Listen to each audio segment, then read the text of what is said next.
Welcome to a new episode of the MBSE podcast. Today we have a very interesting topic because we are not in space. We are not talking about a mechatronical system. We are going into chemistry today. And quite unusual for MBSE, but that's exactly what we will talk about with our guest, who is Josh Feingold, who is not new to us. So we know Josh for quite a while through the OMG. But before going too deep, Josh, please introduce yourself. Yeah, hi, thanks. So I'm Josh Feingold. I'm the CTO at Occam Systems, and I I know Christian and Tim from being involved in the SED SIG at OMG for quite a few years, from the mid 20-teens up into the early 2020s, where at that time I was mostly working on the visualization aspects of what became the end of SysML v1, start of SysML v2, SysML v2 RFP. And I ended up leaving there right before the SysML v2 actual proposal went out the door, but I was involved in a lot of that stuff. Hmm. Okay. Yeah, so also welcome from my side. It's great to have you here on our podcast. Um, yeah, so what exactly does Occam Systems do? Christian already said it's not a space company, it's not an aviation company. So Yeah. what does they do? Yeah. So we're kind of a chemistry company more than anything else. Although really the technologies that we use systems engineering for are more general, but the company as a whole, we sort of take this very analytical and algorithmic and AI-based approach to getting chemicals to people in the best possible way. So we sort of start out with somebody comes in the door and they say, hey, I need to make this flavor or this dye or this pharmaceutical. And so we figure out using, a combination of AI and math and stuff and actual chemists, what are the ways that we could do it. Then we end up building a systems model the way we want to do it. Then we do all kinds of simulations based on that systems model and our knowledge of what the actual capabilities and inventories are of different chemical manufacturing houses, primarily in the United States, but there's no reason the technology cannot be applied elsewhere. And then ultimately, we typically the thing that we find our customers like the most is that they just get chemicals on their doorstep, or sometimes we'll connect them directly with the supplier. But a lot of times making a complicated MBSE based pitch to your upper management is a lot harder, as I'm sure many people listening to this know, than just saying oh yeah, we got 10% off this $1 million order because we went with this company that does this in a smart way. So Yeah, that's kind of the thesis. okay.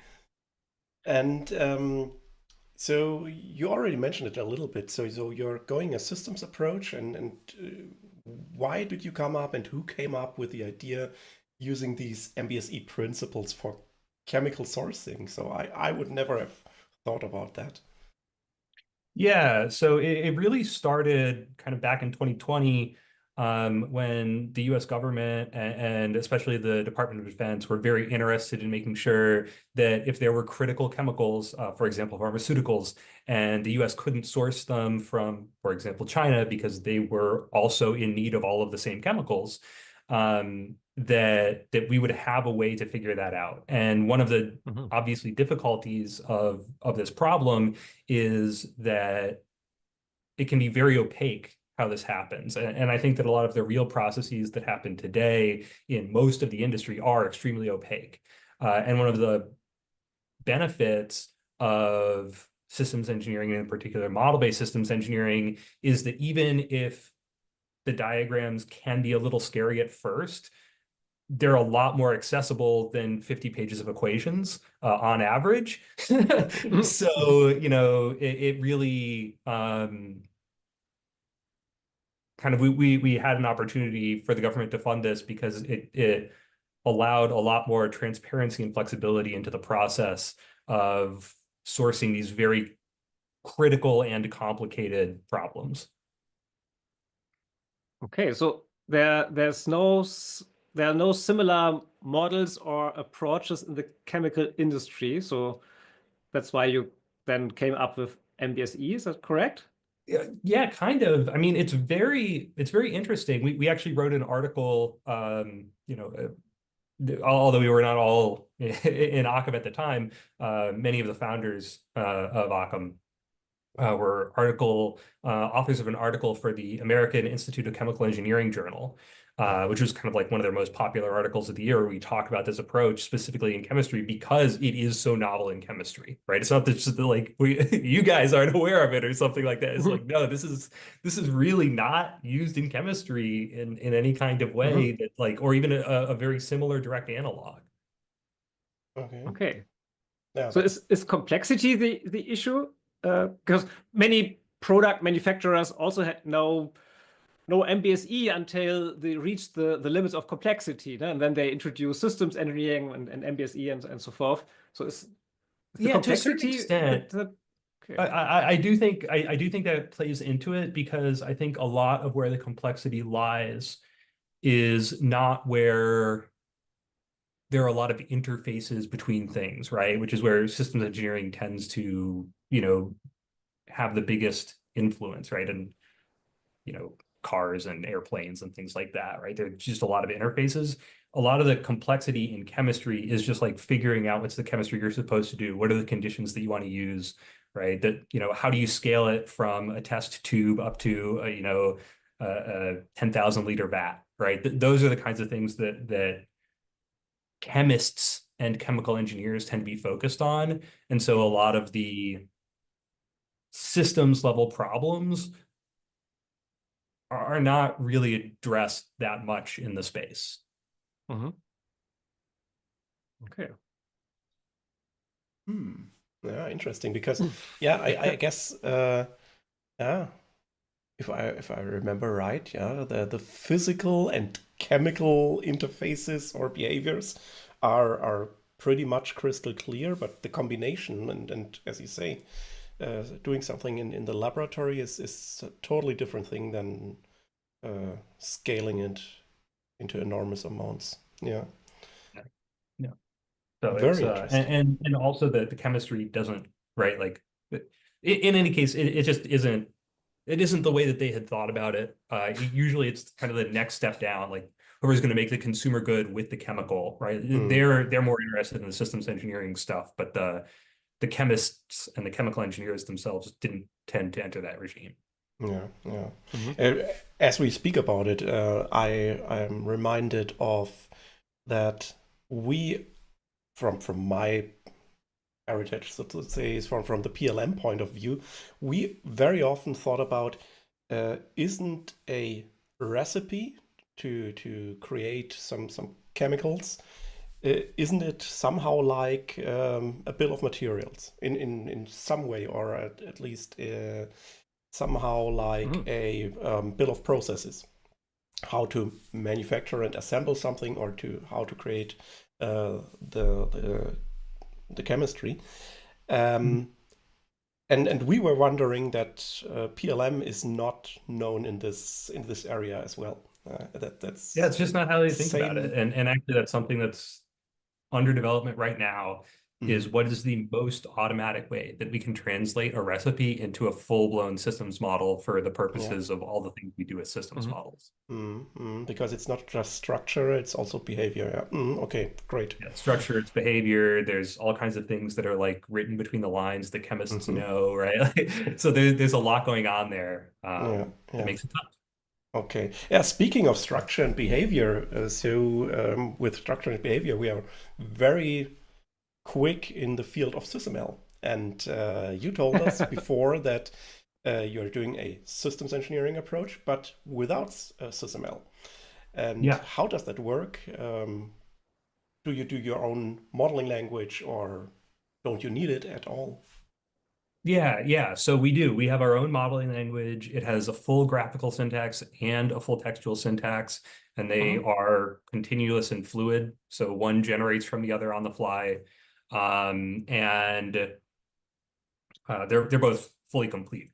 And so what this allows us to do is build these kinds of models, and so we call it systems fractal notation because we have a very small number of things that are made out of themselves that allow us to do the job, right? It's like a crazy small metamodel by comparison, certainly to SysML v1, but even to SysML v2, right? Very small. And it really is focused around capturing, structure and behavior and the way those things interact, and like that's it, right? So we don't have like sequence diagrams and state machines and things like that. It's really about structure and behavior. And is it a very so the elements in the metamodel, are they specific to chemistry, or are they general, like in SysML or kernel, that we have here a thing which consists of things and things like that? Yes, yeah. So it's very elemental. Okay. The kind of the most specialized pre-built idea that we have is like a requirement, right? Like that is an exotically special thing that we do, and it's not even something that is what I would consider a core part of the language. It's just a function pattern. So I don't know if you guys have talked about like the pattern-based systems engineering, but there's like this pattern-based systems engineering work group that's existed in COSI for a long time. And a lot of our thinking kind of comes out of there.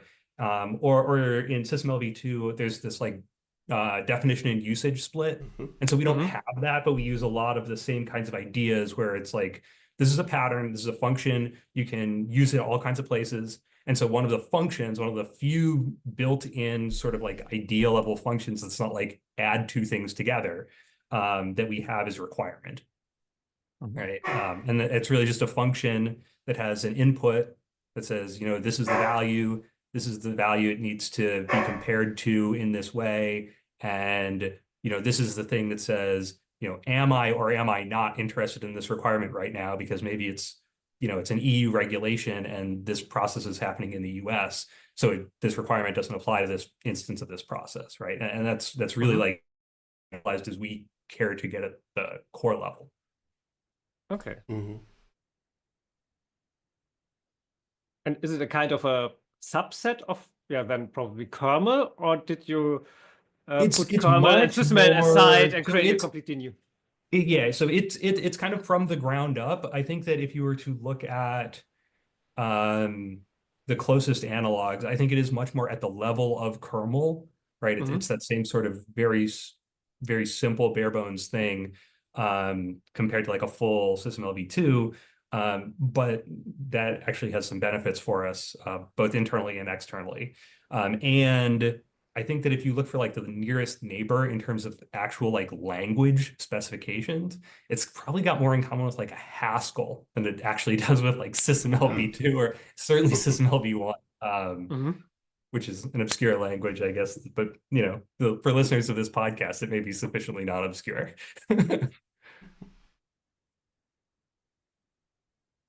Yeah, I'm thinking about, do we ask more about this meta model behind? So I heard something about there are less than 20 concepts which are enough for you, right? Okay. Yeah, they are. So basically, we have so on the toolbar in the graphical version of the tool, there are 11 buttons that give you access to everything that you need in order to build your entire model. And one of two of those buttons are repeats because we can actually resolve them. And two of them are non-mathematical. So the only non-mathematical relationships we have are you have a comment, right, which is what it sounds like. It's like this isn't part of the math of the system. This is here for a human to observe it. And then we have a relationship called regarding, which says that some element is related in some way to something else, and I want to note that for you, but it's not part of the math of the system. It's there to help the human understand it. But other than that, we have functions, which are what they sound like. They have inputs and outputs. So that's functions and parameters, which are inputs and outputs.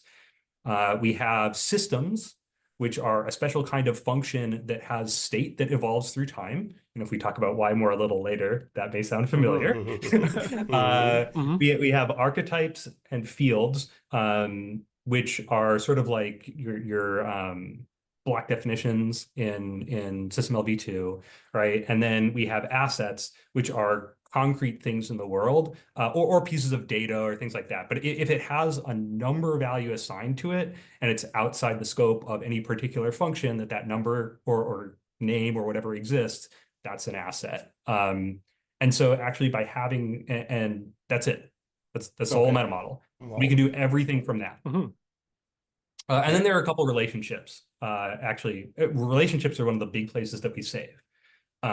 So obviously there's composition, right? Which you got to have Mhm. composition. Mhm. But you don't draw that as an edge, right? Like it's there. Things are inside of other things. So that one's a freebie from the mind of the user. And then we have a binding, which is basically how we say this value is that value, right? Referential Mhm. equivalence. We have coalescing, which is like a special weak type of binding, which says like, to give you an example, I was actually just talking about this today with one of our user groups. It lets you say A is just like B, except for the ways I'm telling you it's different. So like, let's say I've got Mhm. some big complicated chemical soup, right? And that comes in and then I heat it up, right? I insert some heat and then it comes out the other side and it's the same chemical soup. It's just 10 degrees hotter. So Mhm. coalescing lets you just draw a single line that says, yeah. It's just like the inside, and I'm going to change just one value, which is the temperature Yeah. as it comes out. Mhm. So it lets you Mhm. really kind of simplify these very complicated structures and just worry about the ways that they change. And then we've got providing, which does like a huge amount of work. And it's basically how we do typing and subtyping and inheritance, although we don't actually have inheritance. Mhm. But like all of the things related to types are just done by this one type of relationship. And that seems like it would be confusing, but it actually helps us a lot Mhm. because our users don't have to worry about like a lot of the subtleties that come from having a very large vocabulary. Like the context just kind of tells you what it means, and we don't have any trouble doing that. Mhm. And that's Mhm. it. Now we're done. We've now covered everything you need to know to use the Okay. language. Wow. And you mentioned you also can do simulations with the models. So do you Yeah. also have a kind of a expression language, like yeah, basic operators So like plus or minus or so? so yeah, there are two things. There are two main things that do that. Mhm. Number one is yes, there is an expression language. But number two, we also just kind of provide a number of built-in functions Mhm. that you can go down to. So, right, like you just finish decomposing, and at the bottom of the tree, there is stuff, right? Functionally, we now without we don't really care about where you end your assets. That's up to you. But if you functionally end at a point where you have either you're referring to something where we have a predefined behavior in the runtime, then we know how we'd execute it. Or if you just have an equation assigned to every output parameter, or just a value assigned to every output parameter on your function, we know how to Mhm. execute that. So ultimately, we build in kind of just enough to let people build their own functions out of our functions, then they build their own functions out of their functions, and kind of they build up the pattern complexity until they can build these giant, manufacturing systems. Mhm. Um, Typically using a model that, the model might only have 300 elements in it, right? They can Mhm. do these giant manufacturing systems because they've built up libraries of libraries of libraries, which I guess is the last type of model element that I didn't talk about, which is a library, which is like a model element that explicitly exists to tell the Mhm. system like, hey, I'm referring to another model because it has patterns or assets that I'm interested in. Okay. And did you ever miss the expressiveness of something like now we have in SysML v2 or kernel, or was it more liberating having fewer concepts? Yeah, it was extremely liberating. Okay. One of the things that's really nice about having a very small concept model is that there's no there's a lot less ambiguity, right? Like if you go to the wall and there's like 85 wrenches and you don't know which wrench to pick because they're all so similar, and now it's like, am I using the wrong wrench? If there's only 3 wrenches, right, like you're gonna pick the right one. And everything really does one very specific job, and so it makes it a lot easier to use and to teach, which is very important, obviously. Yeah, sounds like great Okay. user experience. Having this few possibilities, it should be easy to Yeah, learn. Yeah. and you build up complexity, right? So like you build it up yourself, you understand it, and if you look at, programming languages, a lot of times they have extremely small vocabularies, and so it kind of comes from that same Mhm. school of thought. But also, if you look at Wymore, it's a very small vocabulary. Mhm. And have you ever considered using kernel or SysML tool? It could be underneath, so you can hide the complexity. So from the user's perspective, it's the simple approach that you have. And then the advantage would be that you have access to the whole SysML tool world, which is coming up now, including the API and so forth. Now you have a kind of another silo. It's a silo model, and you need So links to other this, models and so things. yeah, I mean, this is definitely something that is potentially interesting under certain circumstances to us. Right now, there's not a need for it. Like, there's nothing driving us in that direction. But I wouldn't say that like we're opposed to it if a need does evolve. And it's also the case that, I mean, probably the number one reason that we don't use SysML v2 more than anything else, I think there are a lot of nice benefits, was that we couldn't, right? So we didn't have that option. The other main reason was that if I discover something that I want to change or I want to add or I don't like, or there's I don't have to deal with a committee, right? And there are definitely virtues to committees, right? But like as a startup, creating something that's at like the real core of our value proposition and value generation engine, that's not something that we could afford to do, right? Now that things are really pretty stable, now that we're a couple of years in, if we wanted to find some layer where we could interoperate with SysML v2, I definitely wouldn't be opposed to it. I don't think anything related to SysML v1. I think the complexity barrier is just too large, but maybe for SysML v2, if people were really interested in it, we could try it. Okay, so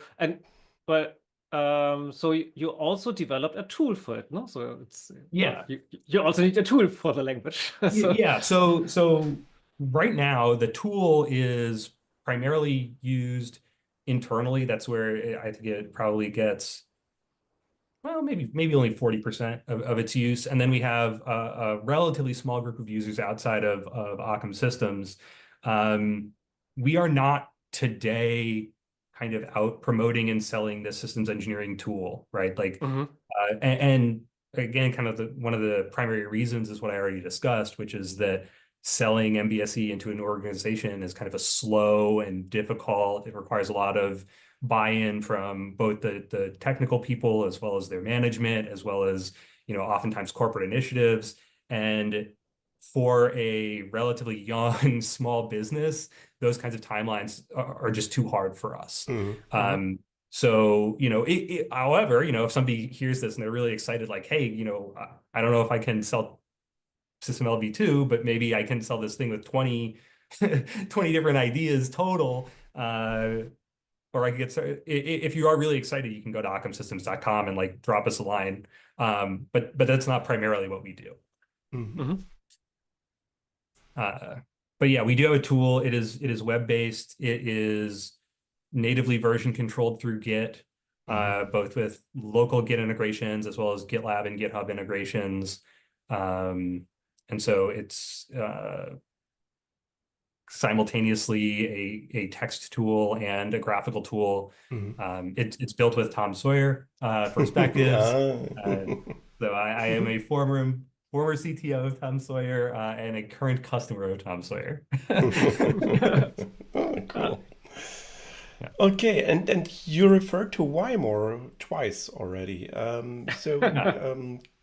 can you give us an overview, or also to the listeners, what's behind Wymore and the first principles and so on, and why this is Sure, yeah, important to you? And I don't know, I apologize if this is going to be boring repeat content for your listeners, but I know that when I was first coming into MBSE, I was working with Chris Delp, one of your past guests of the podcast, Mhm. a lot. And every time I would encounter him, he would bug me about this Wymore guy and his book. And I'd be like, what, and he's like, have you read it yet? I'm like, no, I haven't. But back in 1991, the book Model-Based Systems Engineering was the first time model-based systems engineering, was Mhm. introduced to the world, was by this guy, A. Wayne Wymore. Mhm. And his book, which is like, it's a very interesting book. I recommend model-based systems engineers read the first chapter only, because the book is like 85% hard mathematical proofs, right? Yes. And I think that that those are not on average like a big value add for a lot of people, but especially the first chapter, he talks about, have you guys talked about the Wymore tricotyledon at all?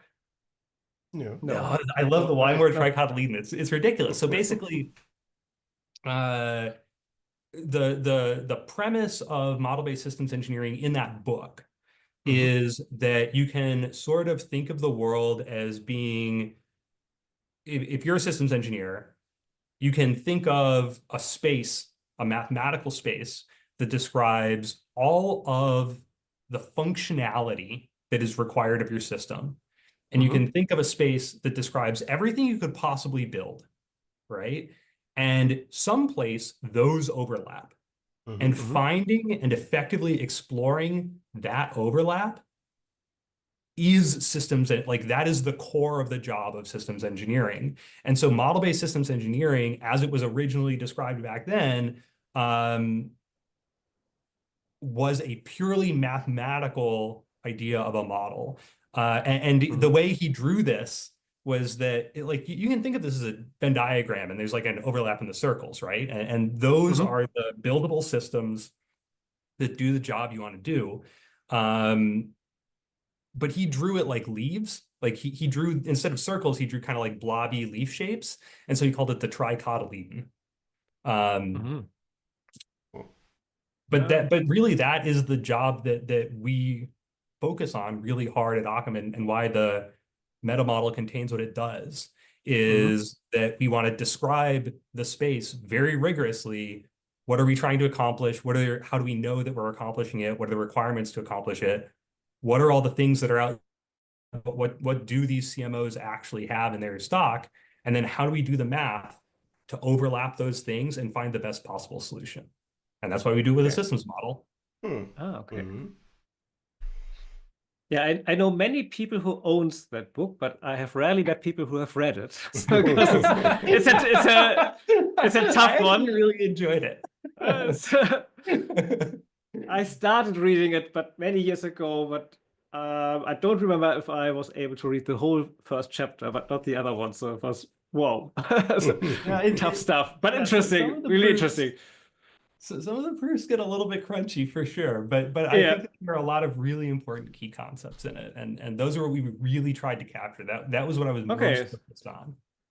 And is your meta model, let's say, only inspired by Wymore, or do you directly derive from his mathematics stuff in your meta model?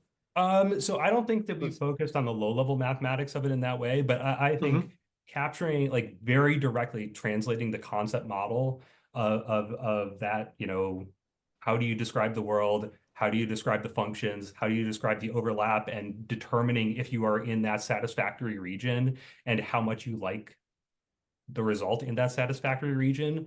Those were the direct drivers for every single piece, except for comments and regards, which were there for people. Mhm. But every other piece was in there for exactly that reason. Mhm.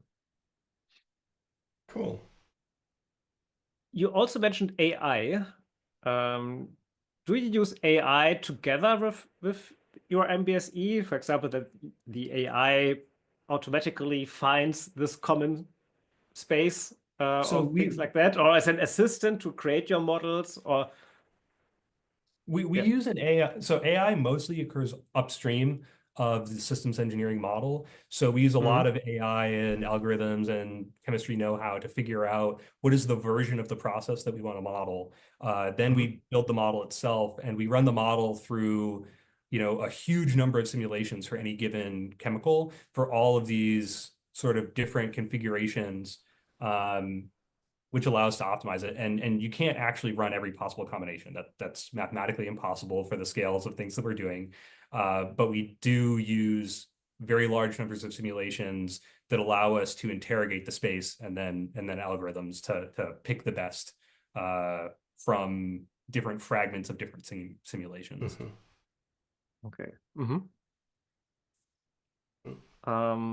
Oh, we are already running out of time, but I have one more topic I'm interested in.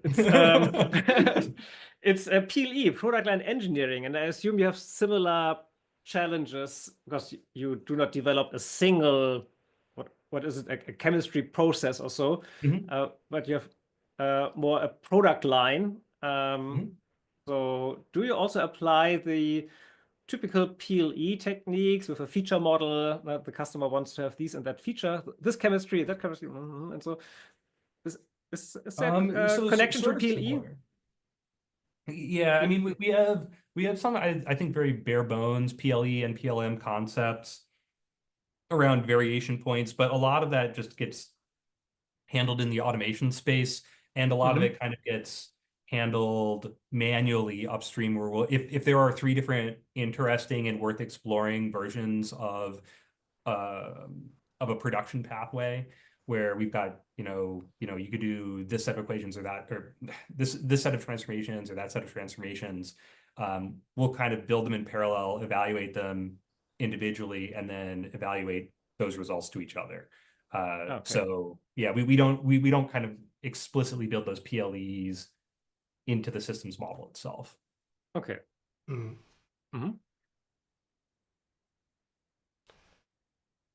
Christian, you just no, question? I was just digesting all the input. Yeah.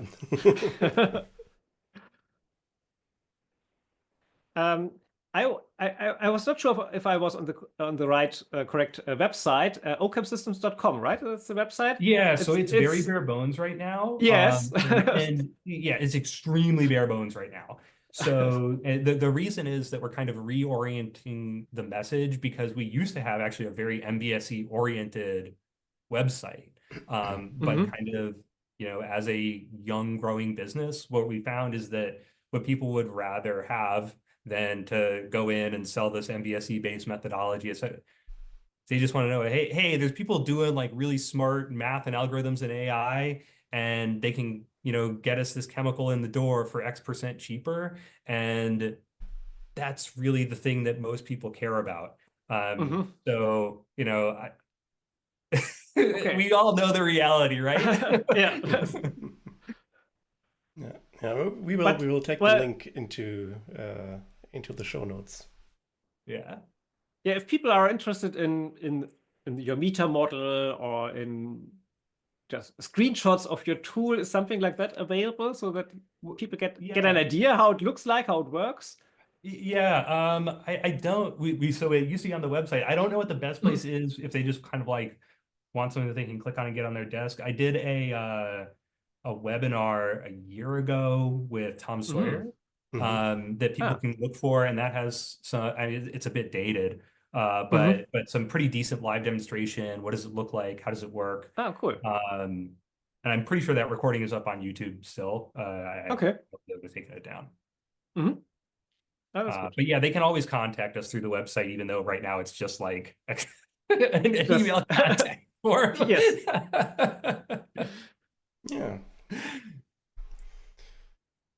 All right. Is there anything that we have not covered yet? Anything important? But there's a lot of stuff we have not covered. Well, from my side. Okay. Cool. So it was very interesting. A complete new thing for me, using MBSE for chemical sourcing. Very, very interesting. And also a non-SysML export. Even I like something like that. We're way out in left field. Yeah, that's nice. That's cool.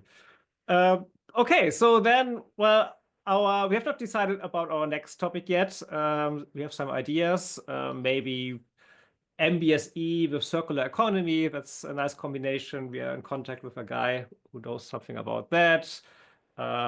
Pain-free MBSE is another topic under discussion. Also, again, AI and MBSE. So we have some ideas and contact with some people, but we have not fixed a date yet. But yeah, stay tuned on our social media channels and you will get the announcement. And yeah, with that, well, do not forget. Trust us, we are systems engineers. Goodbye. Goodbye.